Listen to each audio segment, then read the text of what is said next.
Good morning. We will start session 2 on chapter circles. So basically we understood what is a circle, its different parameters, definitions about chord, segment, major, minor, arc, etc. Right? Now we'll move on to the properties. We'll first understand what are the different chord properties of a circle. So for this, let's understand that by actual construction. I want all of you all to draw a circle of a minimal radius. I think 4 centimeter would be sufficient enough, right? So let us draw a circle, say 4 centimeter, and only mark a center. Then from your compass, take one appropriate radius, anything it could be, right? Just take one appropriate radius, keep it at any point on the circumference of the circle and just cut an arc. If I have kept it here, my arc is coming here. Any point on the circumference of circle, make sure and cut an arc, any radius. So this is a point, this was my center where I had kept it. Now join this where you have drawn, okay? So we will join this now. Let us name this chord as AB, okay? Now let us bisect this chord. Let us draw the perpendicular bisector. Now how to draw a perpendicular bisector? Take more than half. Just draw arc on both the sides. One arc comes here and another arc somewhere comes here. Similarly from this side also, one arc is here and other arc is here. So other arc is here and one arc is here. Join this by a dotted line. Join this by a dotted line. Now, when you actually join this by a dotted line, mark this as C. We also see that this passes through the center of the circle. That perpendicular bisector, whatever we have drawn. That means from the center O to C, this is perpendicular, right? I'll just write here, AB is a chord and OC perpendicular to AB. That means if I draw a perpendicular from the center of the perpendicular from the center of the circle to the chord, it will actually bisect the chord. These two sides are equal. Now suppose if AB, whatever measurements you have taken, if it is 6 centimeter, then AC is equal to BC is equal to 3 centimeter, right? That is the first property of the chord. So what does the first property of the chord tells? Now what you are supposed to do, give the heading as chord property. First one, we have done all these things and for that we will write the perpendicular drawn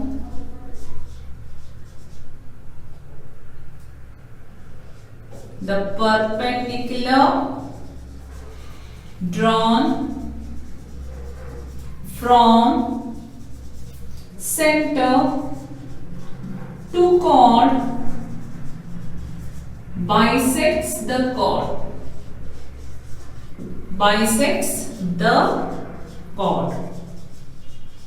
Now this is the property, children. We also have a theorem on this which we are supposed to prove.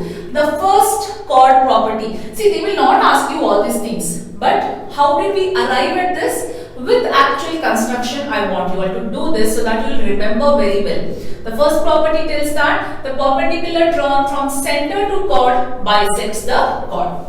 Let's check with our next property. Now again for the second one also,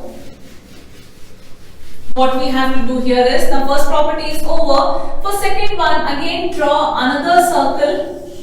You can see again with radius as 4 centimeter what you can take, right? Now what you do here is, again take one appropriate radius. If I have taken this much as a radius, if you want you can measure and take. Keep here, cut an arc. So here and here I have got it. Let me first join this with the same radius, don't change it now.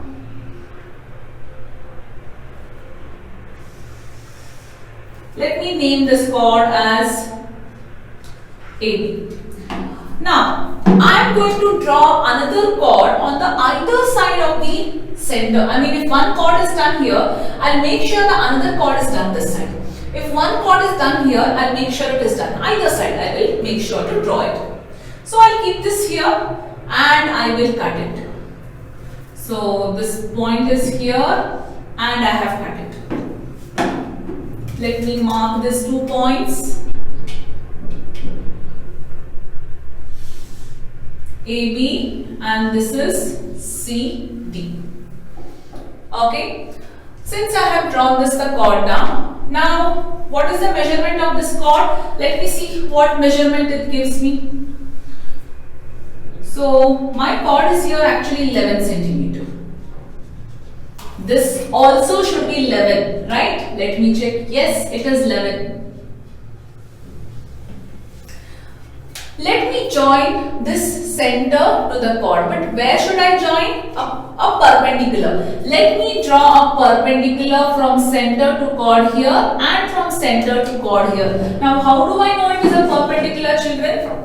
Perpendicular bisectors, what I have to construct. Let me do that. Take more than half, one arc, another more than half, second arc. It's here.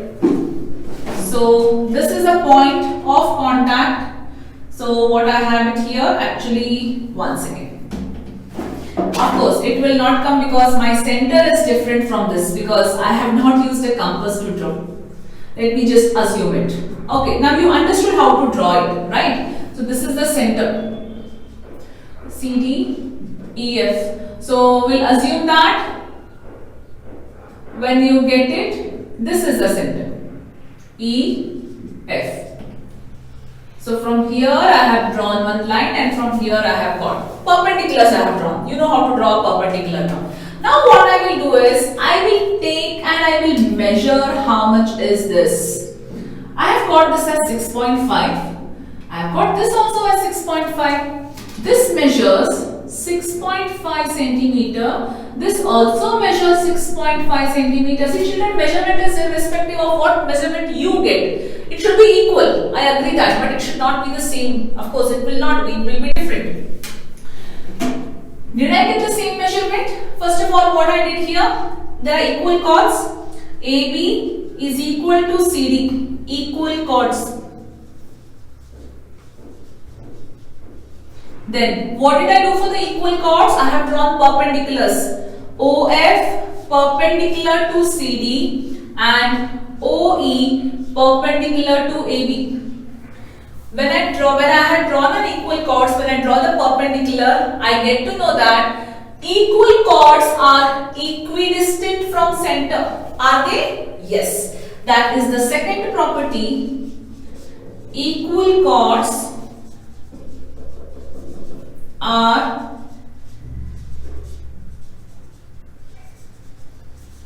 equidistant from center. It can have a converse also. The chords which are equidistant from center are equal. The first one can also have a converse. The chords, the line drawn from center to chord, if the line bisects the chord, then it is a perpendicular. Converse we are not discussing. We will discuss that in the theorem part. Second property tells us that equal chords are equidistant from center. So these are the two basic properties what you have to know.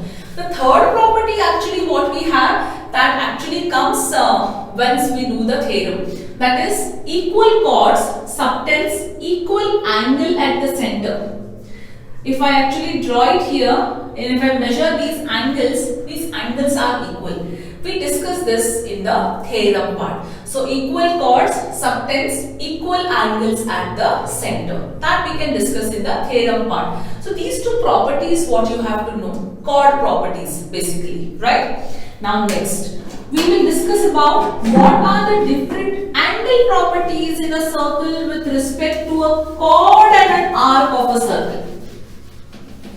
So as we had about chord properties, let's discuss about the angle properties. We can say that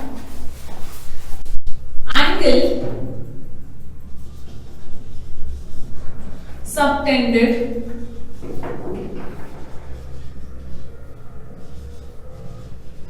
by a chord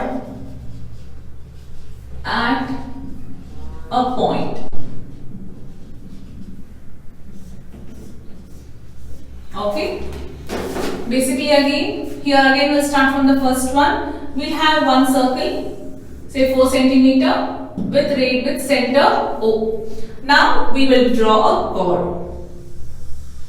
So AB is a chord. Now when I draw the chord here, the circle is divided into major segment and minor segment. Now angle subtended by a chord means what actually here? The angles which are there in the major segment and angles which can be drawn in the minor segment with respect to the chord and the segment. Now when I talk about a major segment, I just mark 3 points on the major segment and say again 3 points on the minor segment. Any number of points can be drawn. So a subtended angle from point A to B. Right? So this is an angle subtended by the RAB and RAXB if I consider. Angle subtended by major arc and the chord. Second point.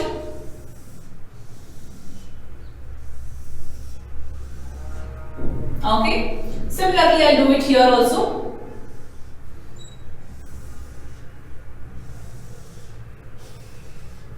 Okay, 2 angles are enough, I think. Done? Now, what you have to see here is, now measure these angles. What you can do now is pause the video because I am going to reveal the answers after this immediately. So what you are supposed to do now, pause the video and immediately measure these angles. 3 angles here and 2 angles here. Then check on the video and check what will I give the conclusion, the final answer. Okay. So when I measure these angles, I get that here in this part all are acute angles. And here we get these 2 angles what we have measured is obtuse. Now if you tell me, teacher, we got acute here also means, I will only tell that you are not still aware how to use a protractor. As simple as that. Okay. Anybody will get an obtuse angle here. Any angle if you draw, any circle if you draw, however big or small the circle be, angles what you draw in the minor segment are always obtuse angle. Angles what you draw in the major segment are always acute angle. Point number 1. Second point what you see is, assume that I have measured the angle here. I got 60 degree, 60 degree and 60 degree. Angles which I measured here, I got 130 degree, 130 degree.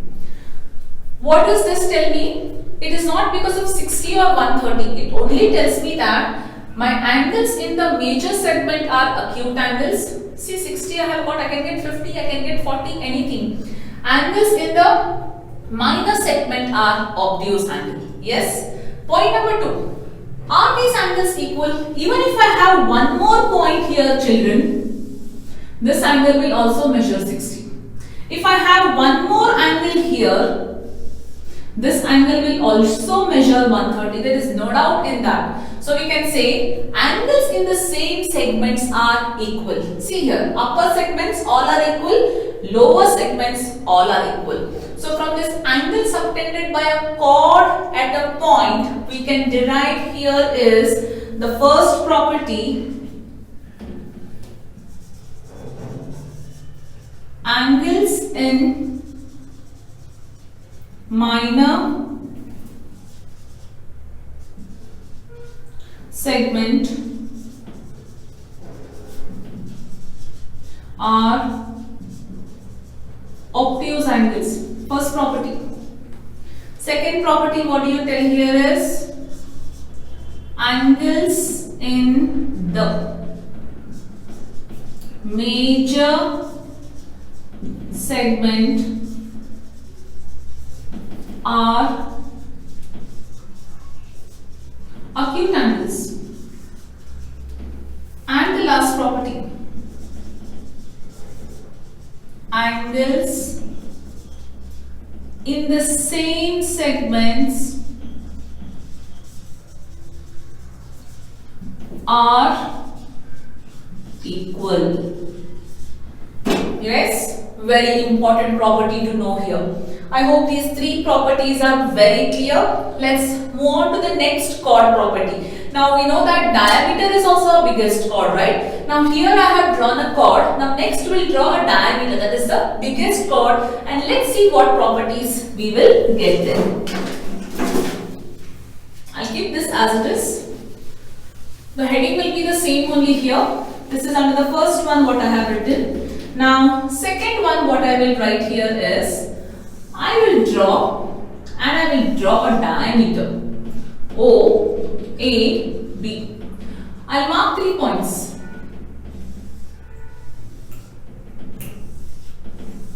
Okay. Similarly, I'll do one thing. I'll mark 2 points here. Anything I have seen, children. That's okay. 2 or 3, whatever you do. Now, is there a minor and major segment here? No, there is no minor and major segment. Rather, there is what? It is a semicircle. A chord separates into a minor and major segment, wherein a diameter separates into a semicircle, half, what you can say. So, measure the angle. Again, pause the video, measure the angle. Okay? When you measure the angle, same thing what you get. Angles in the same segments are equal. Angles are equal here. Angles are equal here. But this is a semicircle, right? I get the angle 90. You have to get. So what does this tell us? Angles in the semicircle are right angles. And the second property is, angles in the same segments are equal. Very clear on this property, children? Okay.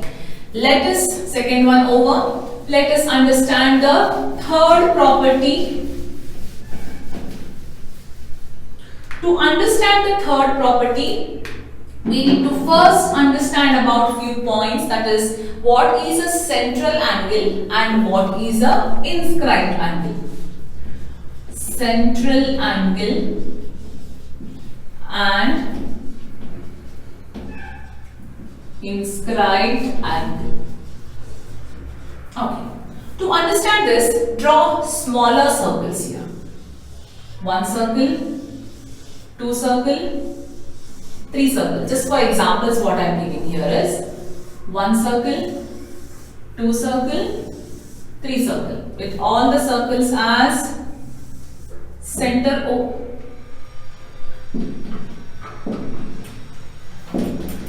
Right? Have smaller circles.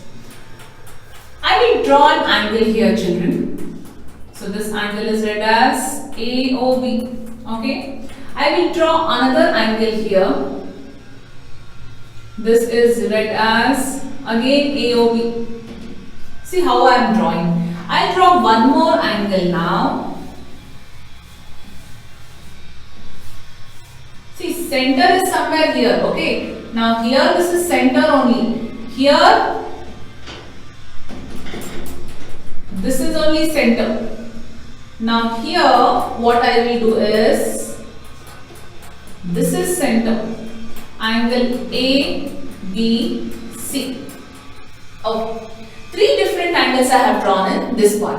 Now what do you mean by a central angle? An angle whose center, an angle whose vertex lies on the center of circle and arms cut on the circumference of circle is called as a central angle. Then why did I draw this? I have drawn this to make you understand that these are not central angles.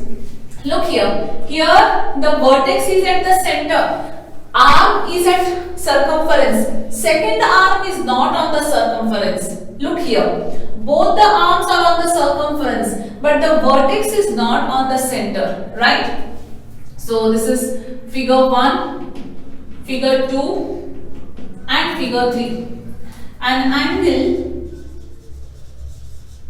whose vertex lie on the whose vertex lie on the center of circle and arms cut at circumference is known as central angle.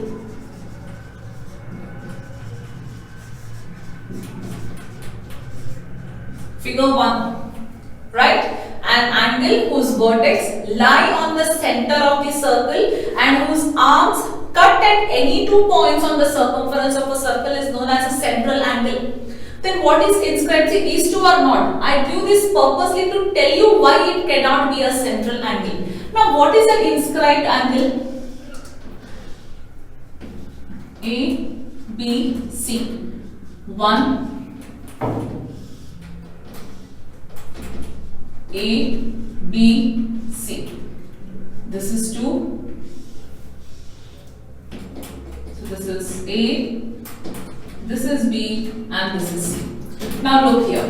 What is inscribed angle? An angle whose vertex lie on the circumference of circle and also the arms lie on the circumference of circle. So you can say an angle whose vertex and both the arms lie on the circumference of circle. Such an angle is called as an inscribed angle. So figure 1 is correct, figure 2 is wrong, 3 is wrong. Why? Look at here, figure 3. In figure 2, arms are on the circumference, vertex is not on the circumference. In figure 3, vertex and one arm is on the circumference, second arm is not on the circumference. So understood about inscribed angle? An angle whose vertex and arms lie on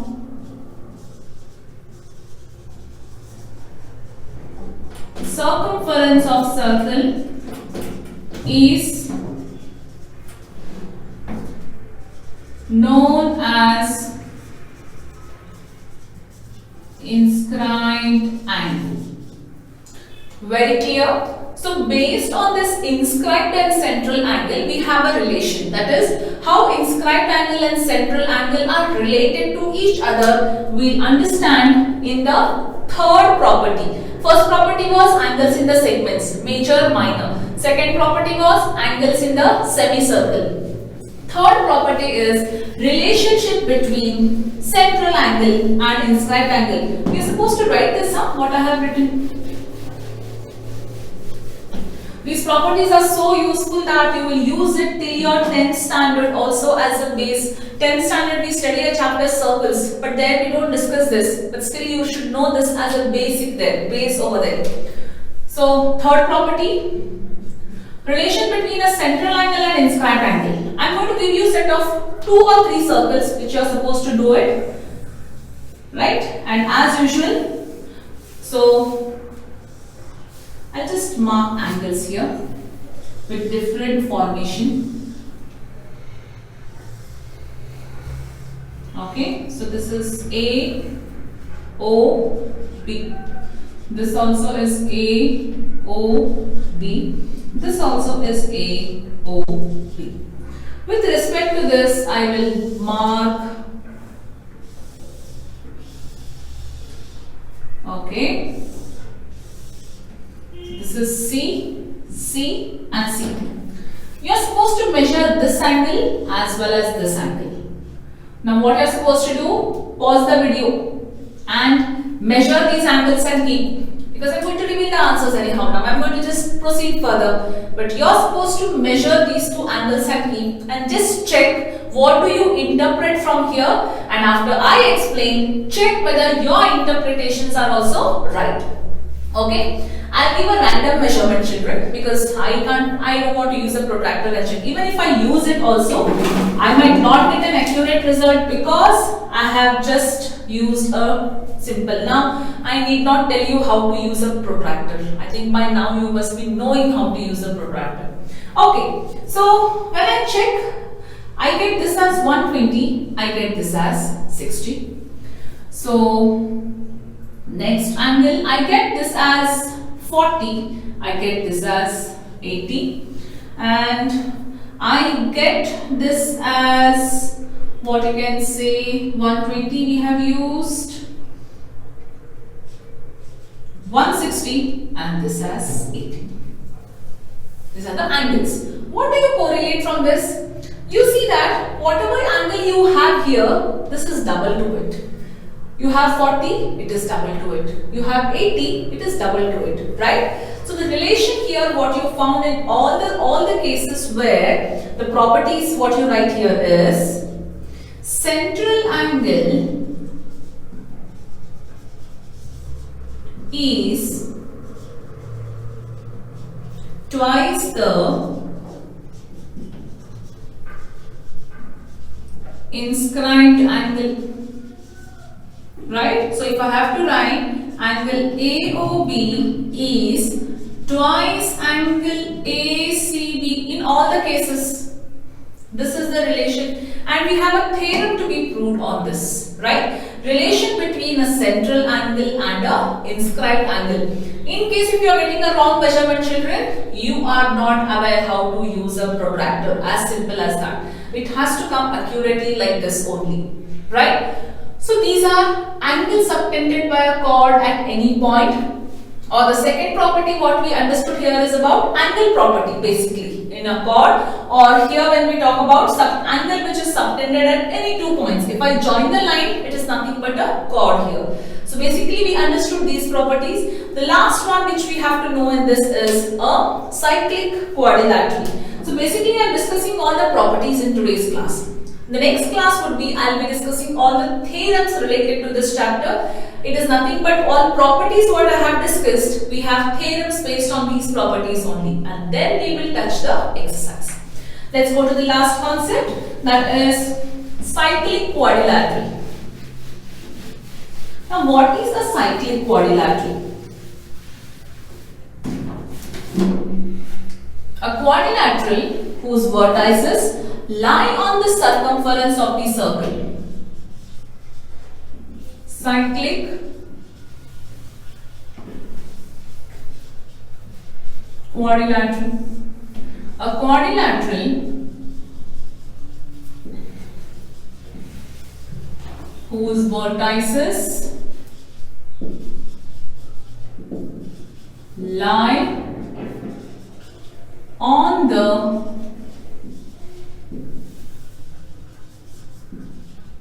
circumference of circle is known as cyclic quadrilateral.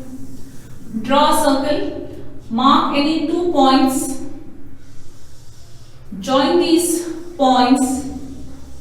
These points should be on the circumference of circle only. A, B, C, D.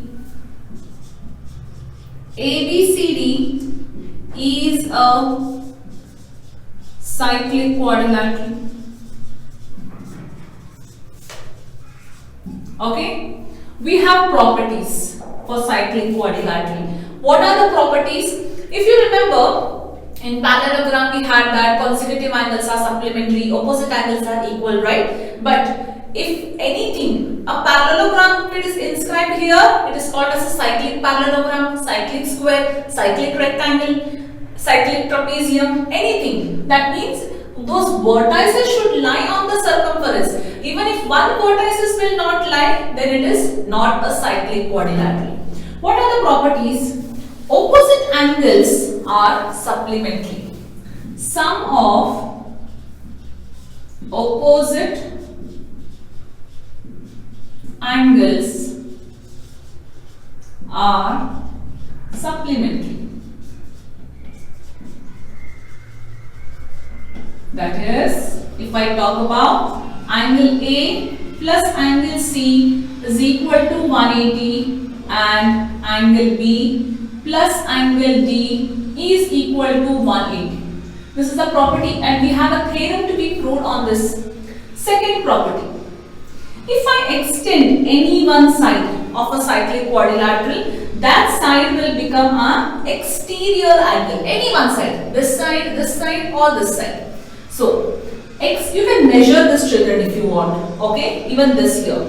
Property says that exterior angle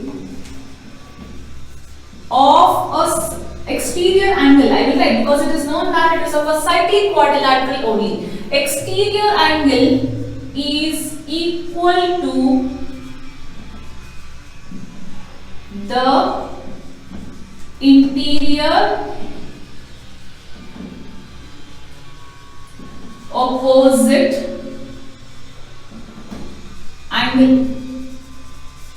Suppose if I tell you this is 110, straight away I can tell this is 110, children. Just see the fun, right? This is 110, this is 110. If this is 110, how much this has to be? This has to be 70. Right? Opposite angles are supplementary. Check the linear pair. If this is 110, how much this has to be? It has to be 70. Linear pair they form. Right? Understood the concept here? So I will just write here angle BCE. Angle BCE is equal to angle A. I will write directly.